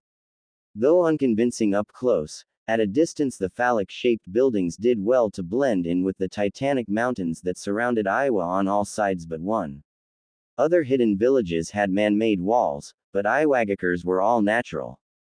The village, though it was more akin to a city these days, was built in rings to better maintain the illusion. At the center was the Tsuchikage's palace, along with several other important buildings that acted as the headquarters for the village's most illustrious divisions. More and more rings had been created in the years since. An academy was created, along with Mogaki Sho, shopping districts, and plenty of residential areas. From above, Iwagakure's disguise was less effective. The buildings' roofs blended into the ground perfectly if one were to look straight down, but approaching it from the sky brought plenty of other angles into view. And of course, any populated area would have busy streets. It had never been an issue before though, because most shinobi who held the ability to fly came from Iowa to begin with. Not that it really mattered. Iowa had never been invaded.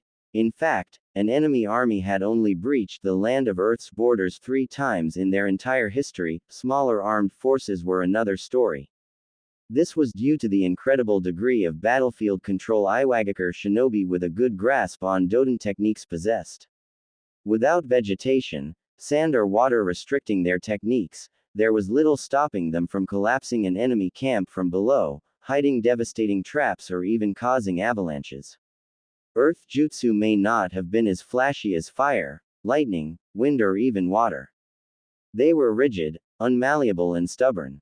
But, as many of Iwa's enemies discovered, it was incredibly difficult to fight when you couldn't even trust the ground beneath your feet. Wannabe. I didn't mind that Kazuhiro treated me like a junior work associate instead of a literal baby. In fact, I probably would have lost it if he spoke to me in a more age-appropriate manner. "This is the living room," he said, pulling the front door closed with a piteous screech of the hinges. The space was mostly bare, with only one seat, a wooden coffee table. Did they have coffee? Oh, I really hope they have coffee, and a mobile hanging from the ceiling. I stared up at it in bemusement. Were those shuriken? Before I could tell for sure, I was carried to the next room. "Here is my bedroom, and yours for now. There's one for you across the hall, but the pamphlets recommended you stay in the same room as me in the short term." Ah, he did his required reading. He was taking this seriously. "This is your crib," he said, showing me the structure that would be my permanent residence for the near foreseeable future. It was battered and the wood was scuffed all over, but the mattress thing over it looked brand new. He deposited me inside and, turning my head, I saw his own bed. Or, rather his lack thereof. Craning my neck to the side, carefully because I knew the muscles were underdeveloped, I looked down through the slats of the crib to see a plain gray shikibuton resting on the floor. There was no other furniture in the room. Geez, Kazuhiro. This is just depressing. Maybe I shouldn't judge. This type of floor mattress, I think, was a common alternative to beds in Japanese culture, and so was minimalism. It wouldn't be cool to push my Western sensibilities on someone who doesn't share them. "Careful," Kazuhiro whispered, delicately tilting my head back up towards the ceiling and rearranging the special pillow underneath it so I was stuck in a safer position. I chirped at him, and a gentle smile crept across his face. "Oh, I think we just established a parental bond. I'll be right back," he promised, slowly pulling his finger out of my grasp. I hadn't even realized I grabbed it. "There's someone I want to introduce to you." Like he said, Kazuhiro returned with another figure in tow.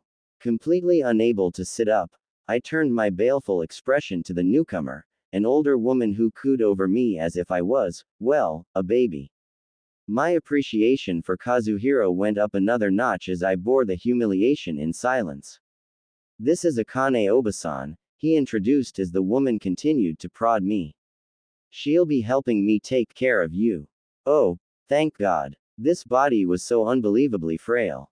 Even with my foreknowledge, I wasn't sure I could keep it alive, not with twig-like bones and unresponsive muscles. Thoughtlessly doing something normal like rolling over or sitting up could kill me. And Kazuhiro was trying, but teenage boys weren't exactly known for their caution.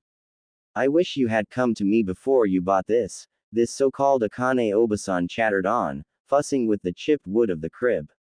"I still have Atsuchi-kun's old crib. You'll find, even after she grows up, you won't be able to let such things go. Perhaps it would be good to leave it at your home," he proposed. "I won't be able to stay out of the field forever. It might be good for her to spend the night with you. If you are willing." "More than willing," Akane said. "What's the alternative?" "The daycare. This angel won't be able to find the attention she deserves there." "Oh, hell no. I don't want that kind of attention. Daycare please, Kazuhiro. I heard one of the matrons had an illness, and since they were too understaffed, she came in anyway. It spread amongst the kids and killed 2 of them." "Okay. Never mind then." "Yes, I would like to avoid that," Kazuhiro said. They talked for a bit longer before excusing themselves. I thought I heard something about them going to Akane's house to go through her old baby supplies, but I had truthfully stopped listening. Ever since I first learned to feel my own chakra, I had been exploring and charting my pathways. It was relaxing and, better yet, took all my focus and attention, so it was instrumental in relieving my boredom. I could now form a submarine with but a single thought, and I nearly always had one mucking about inside me. After a couple days purposely directing my submarine around my entire body, I decided that I was being an idiot. No cartographer mapped the entire globe in one fell swoop. They started small with a single region they knew. Then they expanded, broadening their scope until all the pieces finally fell into place. So, I turned my attention to my right hand and there it remained, will remain until I'm satisfied. You wouldn't think that would take too long. At this stage, I could barely even palm a grape. But God, the chakra pathway system in my hand was so complex. There were 23 of what I knew to be called tenketsu, which I privately referred to as my ports. I formed my submarines by flexing them, which led me to believe that they are almost like muscles. They responded to signals from my brain, and allowed me to consciously move and shape my own chakra just like muscles. Between my ports were, I'm not sure if they had a name in canon, so I called them my canals. They're where most of my chakra sat normally, unmoving until I used my tenketsu to shape it to my will. Something that was incredibly tempting for me to try out on a much larger scale, though I begrudgingly refrained. With my new level of understanding, filtered through the lens of my existing knowledge of physics and math, I could understand why the doctor didn't want me messing around. Kinda. I'm not sure if chakra took up physical space, I kinda think it has to, but I'm not really sure what mystical bullshit is going on, but I know for a fact that it can interact with the world around it. If it couldn't, Naruto's Rasengan would do less damage than a puff of smoke. My best guess was that my canals were, like the rest of my body at the moment, thin and weak. They relied on subconscious limiters and pain to keep me from irreparably damaging them by accident. It was similar to a person's more mundane muscles. Human muscles could produce a lot of force, more than the bones and joints around them could take, in fact. So the brain put subconscious limiters in place to keep them from going overboard, unless adrenaline told the brain that the situation warranted such an extreme. As a baby, this predicament was a lot worse. My muscles were smaller, yes, but my bones were a lot weaker. If I wanted to, which I obviously didn't, I could break my own arm with ease. I could tell because even the most ordinary motions, if done hard enough, caused a not insignificant amount of pain. It was the same with my canals, I presumed. As I grew older, they'd grow wider and tougher, reforging themselves until they can handle the rough movement of chakra without tearing. For now, I didn't want to risk significant injury, so I resisted the ever-present urge. There was no shortage of distractions so far. The tenketsu and canals were rather straightforward, but those two things only made up the body of the river that was my chakra. There were tributaries, a nearly countless amount. Half brought in trickles of chakra, half brought them out. My vague recollection was that physical energy, yang, would merge with the spiritual yin energy to create chakra, so I imagined that was what the chakra entering my canals was. Sure enough, my submarine fizzled out as soon as I tried to swim up it, against the current. Nothing I tried could affect it even a little, so I gave up and shifted my attention elsewhere. I was much more curious about the other tributaries anyway, the ones chakra was leaving the canals through. Where was all of that going? Once I could finally manage to form a submarine small enough, I would find out. Wannabe. Guardianship wasn't anything like Kazuhiro imagined, or anything like he feared. He had resigned himself to sleepless nights, and had expected an ever-present cacophony of wails and tantrums in between. Unexpectedly, the morning after he first took Kaseki home, Kazuhiro awoke to sunlight flitting through the blinds. She hadn't roused him, not even once. And neither did she wake him up on the second night, or third, or fourth, or ever. Kazuhiro was a chunin who had actively fought in a war. He didn't rest easily, and the slightest noise would have sparked him into alertness. Kaseki didn't even give him that. She never tried. That was extremely abnormal. Infants of this age were supposed to feed every 3 hours, give or take, but she never once woke him up between 11 p.m. and 7 a.m. That totaled her to only 6 feedings a day, and she was clearly starving by the time morning rolled around. Since she wasn't going to wake him up, he set an alarm for 4 a.m. for feeding. The first time he did that, she actually made a noise, almost like she was surprised. She had also, with extreme cuteness, reached out and laid a hand on the tip of his nose as he bent down. Perhaps her lack of appetite was due to how little energy she was expending. According to the reference material he had received, the kid was strangely sedentary. Babies were supposed to be always moving in an instinctive attempt to build their muscles, but Kaseki was so still that Kazuhiro frequently grew paranoid that she had passed away under his very nose. He brought that observation to one of the doctors during her 3-day checkup, and they seemed to think it was strange but not dangerous. That all changed towards the end of the first month they were together. Kaseki remained silent and continued to stick to her body's apparently rigid schedule, but she began to move a lot. Never at night, but during the day Kazuhiro swore he saw her doing crunches and other strength-building exercises. She had been able to support her head for extremely brief periods of time since before he had even taken her in. It was rare but not unheard of for a 1-month-old to manage such a feat, but soon there was no wobbliness and she no longer grew fatigued to the point that she flopped back onto the pillow, something that had always freaked him out. Now that she was active, her formula intake spiked dramatically. He had sprung for a new invention, a refrigerator, though he hadn't realized it had to be connected to the electrical network. That was a pain to arrange, but he managed it eventually. The whole thing cost a ridiculous amount, significantly more than the house itself, but it only put a small dent in his new overall savings. With their new refrigerator, however, he could prep baby formula en masse, and he discovered it was useful for a hell of a lot more than that. Feeding himself became far easier too. Then, his month was up, and with a surprising amount of regret, he made arrangements with Akane Obasan. Kaseki-chan would stay with her while he was away. He made his way to the hospital, and was eventually met by the first doctor, the same one who wrote Kaseki's birth certificate. "I am here for a clean bill of health regarding my, chakra poisoning," Kazuhiro said formally. The doctor scrutinized him for a moment. Then, "Request denied." Kazuhiro recoiled. What do you mean?" "I mean that you haven't fully recovered, and I do not pronounce you fit to return to active duty."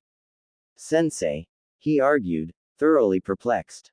"Kaseki-chan is in good hands. She'll be fine with me gone." "This isn't about your charge," the doctor lied. "This is about you and your injury. Your condition is serious and you could easily die even without enemy intervention if you use your chakra." Kazuhiro almost verbally reminded the doctor that he only gave him the diagnosis to ensure he was able to take care of Kaseki, but there were people around and there was no chance the doctor had forgotten. Something else was up. "There's still a war going on," he said instead. "Iwa needs me." The doctor sighed, cupping his chin and hiding his mouth from lip readers in the process. "Iwa doesn't need you for what's about to happen," he said lowly as Kazuhiro struggled to hear him. "She needs you here." He dropped his hand. "My word is final. Now if you'll excuse me, I have patients to attend to." For what's about to happen? A kernel of dread began to form in Kazuhiro's gut. Something big was on the horizon, he could just tell. And it seemed like he would be foisted on the sidelines when it occurred, for better or for worse. A Pyrrhic victory or a Lavinic defeat. Oda Masashi had been stationed in the land of grass when he was ordered to pack his things and break down the camp. Not typically something to bat an eye at, except his company was told to do it quietly in the middle of the night, and there was no relief force to trade places with them. Essentially, they were squandering every inch they had worked for in the last month. He didn't protest, even though a good friend of his died the other week in the defense of this position. Masashi put his faith in Lord Tsuchikage, and he couldn't help but feel a tremor of excitement. This didn't seem like a retreat. The entire camp was mobilized and marched southwest, hunkering down in a forward command post just inside the Earth border. They were among the first to arrive, but not nearly the last. More and more troops trickled in over the course of the next week, until what felt like the entirety of the Iwagakure shinobi force was crammed into the tiny base. I heard Konoha is in the midst of routing Suna, another Chunin gossiped. They're pushing them back to the wind border. Does Lord Tsuchikage think the sand rats will cut across and try something with us next? Another asked. No. Masashi's gut told him that something more significant was about to take place. And only a couple days later, it did. The command post was emptied in silence, each ninja stern and uncompromising as the stones they modeled themselves after. Our target is Konoha, he had been told. As they overreach into the land of wind, we'll catch their northeast flank. The explosion core will tunnel underneath, planting traps before surfacing to perform a pincer attack from the opposite side. This was it, the legendary battle he had dreamed of, one that would live on in every history book written in the elemental nations. And levied against Konoha, no less, the first hidden village and the wealthiest, home to infamous clans like the Uchiha, the Senju, the Hyuga, the Aburame and many more. He approved of the strategy too. This was how ninja war was supposed to be waged, with ambushes and quick, brutal strikes. Not with bunkers and long-range ninjutsu. Masashi wasn't in a position to see their foes approach, he was underground, as was nearly every other member of the Iwagakure Jonin forces. Despite their numbers, Command knew that this strategy would work a hell of a lot better with the element of surprise, and Konoha possessed the most formidable sensory-type bloodlines. Not chakra sensors themselves. In that department, Kumo and Iwa both had them beat. But with the Inuzuka, Aburame and especially the Hyuga on Konoha's side, it didn't really matter. Remaining deep enough underground circumvented the first two clans, but the third was still a huge issue. The Hyuga could see through solid objects, including the ground itself, and pick up on chakra signatures. The only way the assembled Iwa shinobi could slip past them was by using a technique called Doden, Seishin Keseki no Jutsu, Earth Style, Spirit Stone Technique. The technique involved using a Doden nature transformation throughout the user's entire bodies, something that was incredibly difficult and dangerous.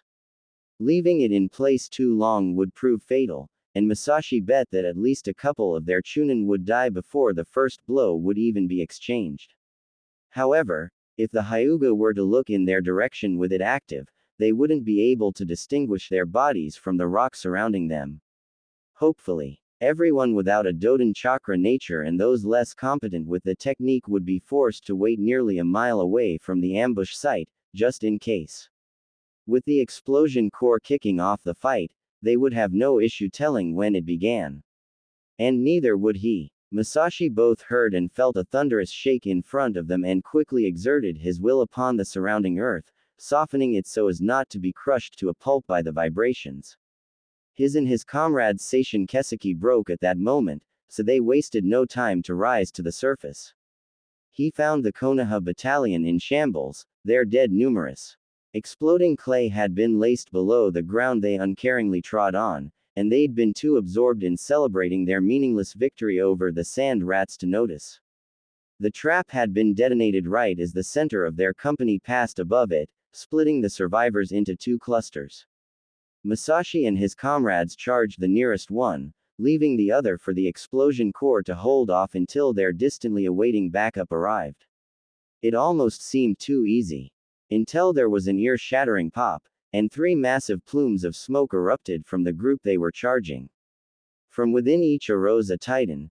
A purple snake longer than the Tsuchikage's palace was tall, an orange toad with red markings and a pipe big enough to fit 5 of Masahi's peers inside the barrel, and a white and blue slug whose ooze sent streams of noxious vapor into the sky. The three-way deadlock. They were here, as expected. The Sanin. But Iwa was ready. His company quickly moved out of the way as a lava golem nearing the slug's size flowed over the ground, clumsily approaching the mammoth mollusk without a care who it crushed cremated on its way. Controlled by every member of the Kanjiki clan, this jutsu would fry the slug, and keep it from healing the decimated Konoha forces. Then, a massive goat appeared, its curled horns longer than some mountains were tall. Its plated armor-covered battle robes were marked with intricate, crimson patterns, and the behemoth wasted no time charging the toad head first. That left the serpent. Several smaller pops rang out as the great six of the Kamizuru clan called forth their personal summons, and a terrible buzzing filled the air. Bred at the peaks of the mountains surrounding Iwagakure, these giant wasps were formidable, though they were still only as big as the snake's oversized fangs. But they weren't alone. Three-tongued Guro rode to meet the beast on a giant, pure white bird. Explosions rang out as his projectiles singed their target's purple scales, but the creature held strong, hissing in challenge at his aerial foes. When the summoner atop its head sent forth countless smaller snakes that could kill a man with one bite, someone else sent forth a pack of mongooses to hunt them down. Iwa might not have had as many noble summons suited for this type of combat, but the will of stone was indomitable. This was what Masashi lived for. So when a dragon made of fire, a mist technique sent by the Sandaime Hokage at the Sandaime Tsuchikage, vaporized him almost instantly, the last sound that left his lips wasn't a scream or curse. It was a laugh. Wannabe. Even though Kazuhiro was a shut-in and only took me outside when it was time for my doctor's visits, I still realized it right away when the war, the Second Shinobi World War, I eventually discovered, ended. The entire time I had lived in Iowa, which was around 3 months at this point, the streets had been nearly empty, and there was an oppressive gloom that I could feel just by looking out the window. Then, that changed overnight. Well, the first part at least. There was still an ever-present air of solemnity that dampened almost every face I saw, but the amount of said faces had nearly doubled. And each one was adorned by a Iwagakure forehead protector, so it didn't take a genius to figure out that they were soldiers who had returned from war. It also didn't take genius to figure out why they were so upset, despite the war being over. We must have lost. I wanted more than anything to ask for details, but my tongue still wasn't nimble enough and likely wouldn't be for several months. I wasn't sure when babies were supposed to be able to talk, but it wasn't a lack of mental ability holding me back, just physical ability, so I would likely manage the feat early. I felt like I was living my life on quadruple speed mode, and thank for that. I would try to physically condition myself throughout the day with plenty of rest, and between workouts I would explore my chakra. That was something I never got bored of, though I would sometimes grow frustrated when I reached a tributary that was too small to fit my submarines through. Each one varied greatly in diameter, and some were just flat out unexplorable due to their size. Those were the ones I was most curious about. My senses weren't accurate enough to pinpoint exactly where they were, so I couldn't really guess where they were going. I knew there are a multitude of ways shinobi could use chakra to augment their bodies, and I also knew that there were a multitude of ways they could injure themselves doing so. I'm hoping that my exploration now would give me a head start when I reach that stage of my training. My awareness was slowly, oh so slowly, spreading up my right arm.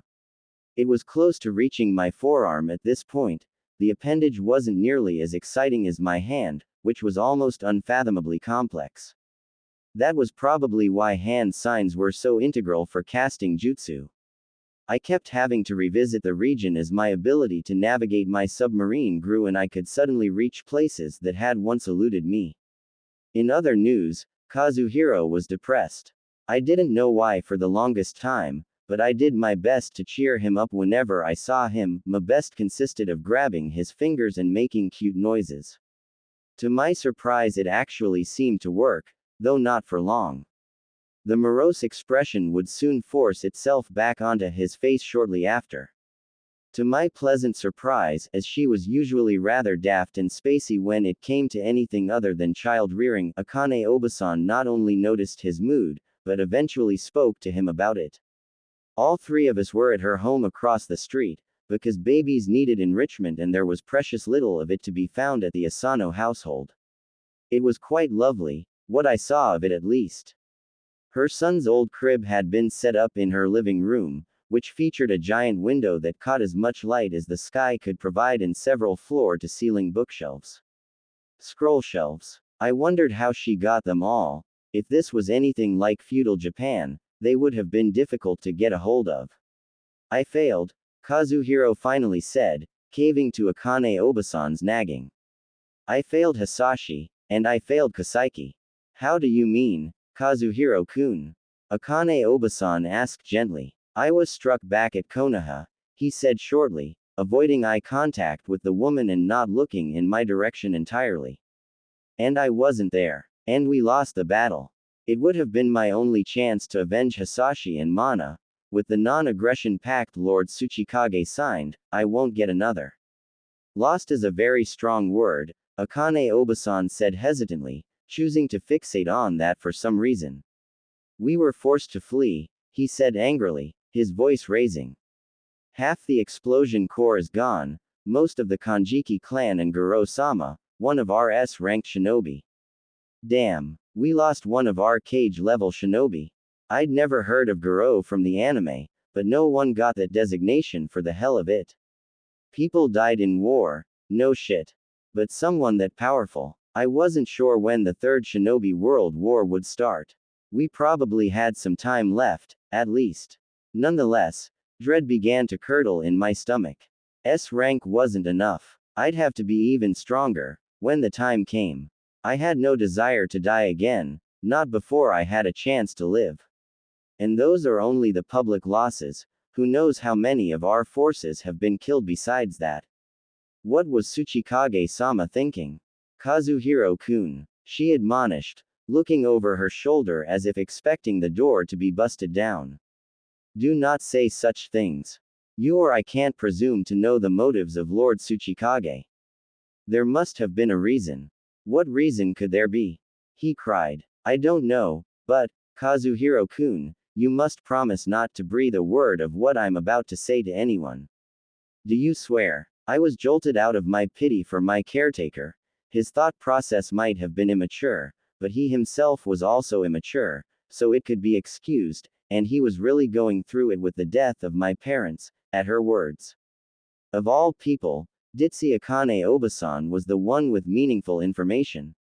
Kazuhiro promised, and the older woman sighed. My son is in a position of importance within Lord Tsuchikage's inner circle, she revealed.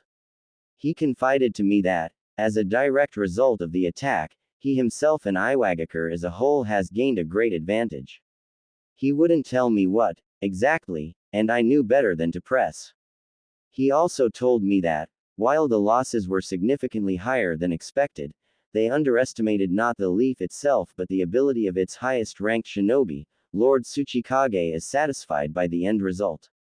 It spoke volumes about the world I was reborn into that someone could say, our leader is satisfied with the result of an action that caused the deaths of many of his own people, and mean for it to be taken as a reassurance. So you see, there must be more going on here than you or I are aware of, she concluded, though I could have told her so myself if I could speak. Always look underneath the underneath.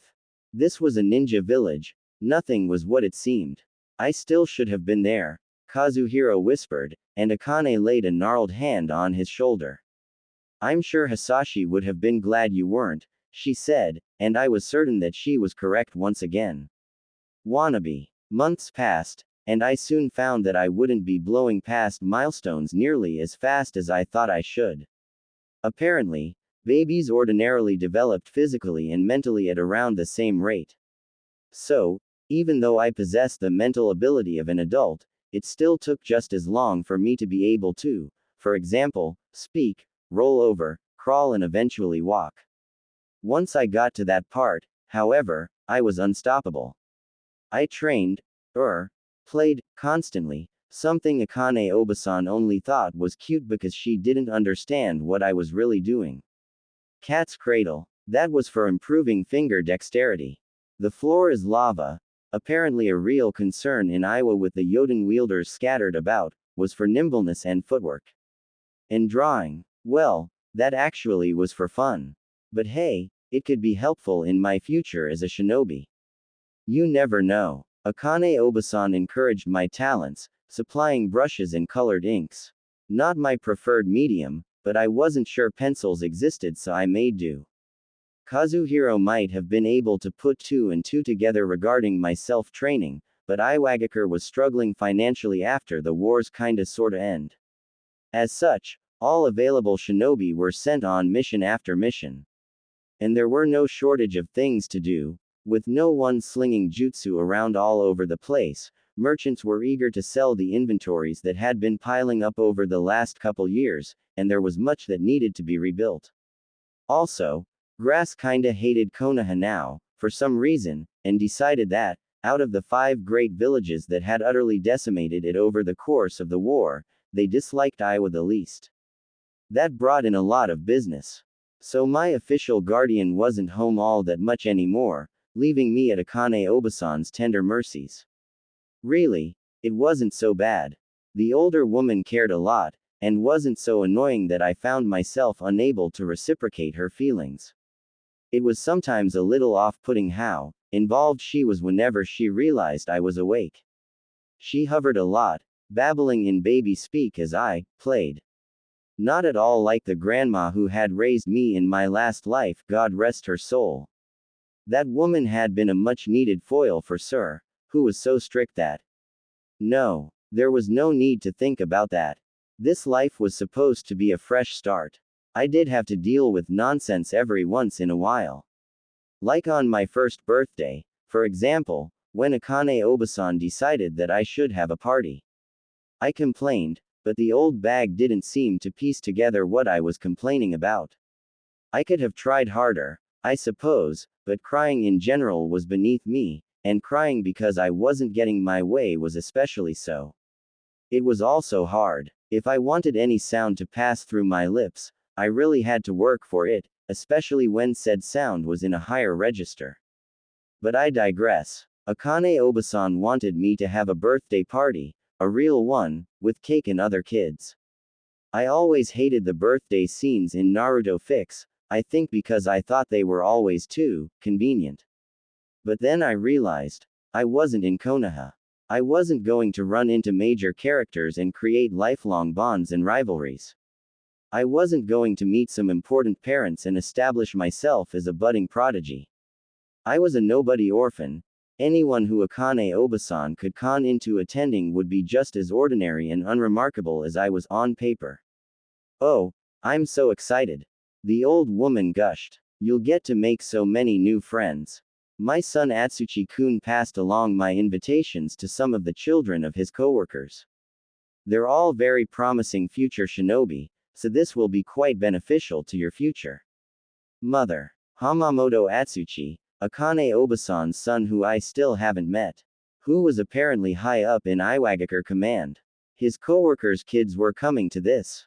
Never mind, then. I guess I better mentally prepare for a chance encounter with an important character anyway. For better or worse. Wannabe. Ishida Udai was no longer sure where his life would take him. With their baffling defeat at the hands of Konoha, and the current, staffing issues resulting from it, all departments had to be reorganized and merged. His was no exception. In a month, the Black Tengu would no longer enjoy the autonomy they had taken for granted, and would be absorbed into the Red Ogres to form a single, elite division. But that was a headache for tomorrow. Hamamoto Atsuchi, who, due to the nature of their respective positions he worked very closely with, had invited him and his son to a meeting disguised as a birthday party for a 1-year-old his mother had taken in. At least, he hoped it was a meeting disguised as a kid's birthday party. He brought a bottle of sake in addition to the obligatory gift, a rubber kunai, just in case. It was a good thing too. The bastard didn't so much as make an appearance. Udai would learn the following morning that he got caught up in a project and simply forgot. Still, it wasn't as if he was the only one Atsuchi invited. He saw one of his division captains with his kid, a couple he recognized from the Doi clan with a boy, an administrator with his daughter, and a handful of other, somewhat notable figures. Ishida-kun. A frail voice called out in greeting, and he looked up with a smile. Hamamoto-san, he returned, smiling at the elderly woman. You remember Iwao, don't you? Of course, she replied, bending down and pinching his cheeks. His son squirmed in agitation, but Yudai's firm hand on his head kept him from pulling away. Quiet as ever, isn't he? He might get on well with the birthday girl. Once they had taken off their shoes, she led them to the dining room, where, at the end of a long, snack-laden table, was the girl in question. She was in a high chair, but Yudai's first impression was that she didn't belong there. She sat without even the slightest hint of a slouch, and her eyes locked with his immediately, only straying briefly to give his son a passing, dismissive gaze. He felt like he was facing a member of his own Tengu, not a year-old child. This is Ishida Yudai, she introduced to the girl, something he found slightly bizarre. And his son, Ishida Iwao. Yudai-kun, Iwao-kun, Mita mai Kasaiki. Yudai examined her, curiosity piqued. Kasaiki, he clarified. What a peculiar name. The elderly Hamamoto sighed. Yes, quite. She was a survivor of the Fugataro incident. Her parents were veterans living there, they didn't survive. She was only a month old then. She is now officially in the care of her god brother who adopted her, but he's away on missions. He's the one who gave her that name. He nodded, mood dampened by the reminder. He recalled the incident in question vividly. It was a catalyst for many changes in Iwa. His village might not have even agreed to Kumo's temporary alliance if not for it. The promise of sealing knowledge was enticing, sure, but the pound of flesh was more so. Ishida-san, a small voice chimed in, and Yudai looked up in shock. Ishida-kun. Yoroshi kuo ne ga ishimasu. Extremely taken aback, Yudai glanced back and forth between the tiny girl and Akane. Did she just? He trailed off. Isn't Kasaiki-chan the cutest?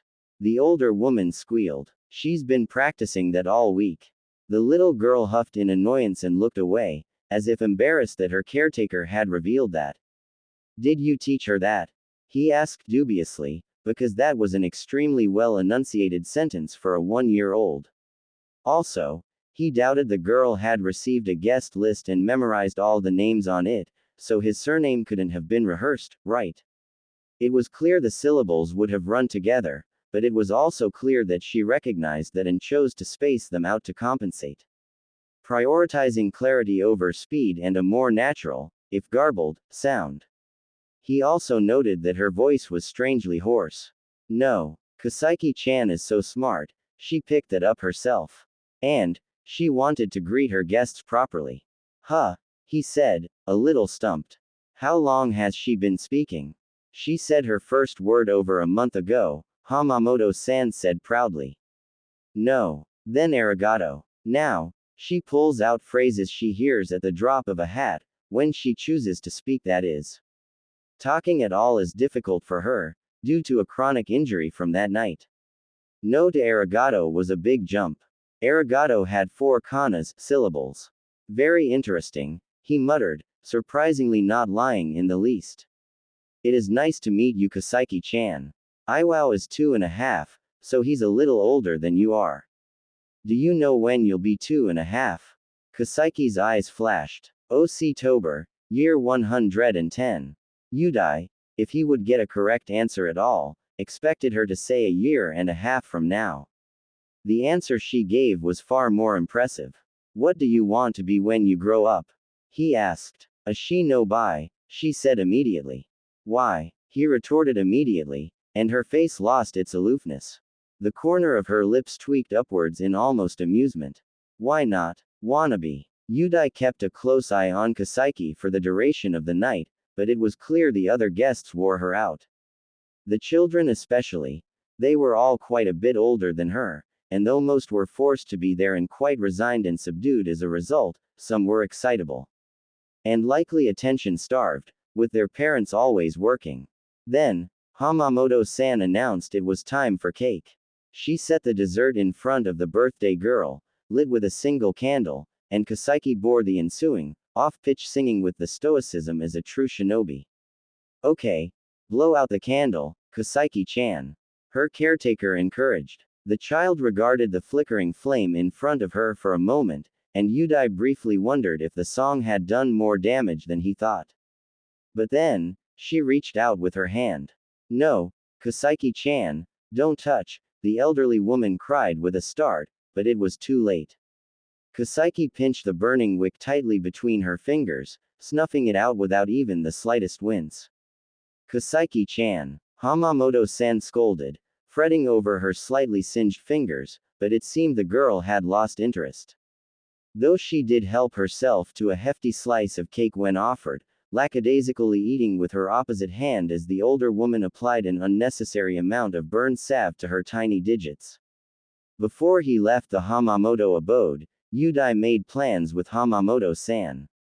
Every Tuesday night, Kaseki would have a playdate with Iwao, because he was certain the girl would grow up to do big things, and he wanted his son to influence and be influenced by her growth. Additionally, as head of intelligence, he felt it was prudent to watch over an individual born outside of the village, with parentage highly suspected but not confirmed, who exhibited intelligence well beyond what should be expected of someone her age, and whose arrival in Iwagakure was the result of an unexplained and meritless attack by the Hidden Leaf Village. Each time he dropped off and picked up Iwao, he performed a scan of some kind on the girl, probing for hidden seals or mental conditioning. Each time, he left both disappointed and relieved, because there was nothing to be found. Wannabe. Anne. The phrase Pyrrhic victory was named after one King Pyrrhus, who defeated the Roman armies at a great loss to himself. The commander he fought against was Publius Valerius Lavinus.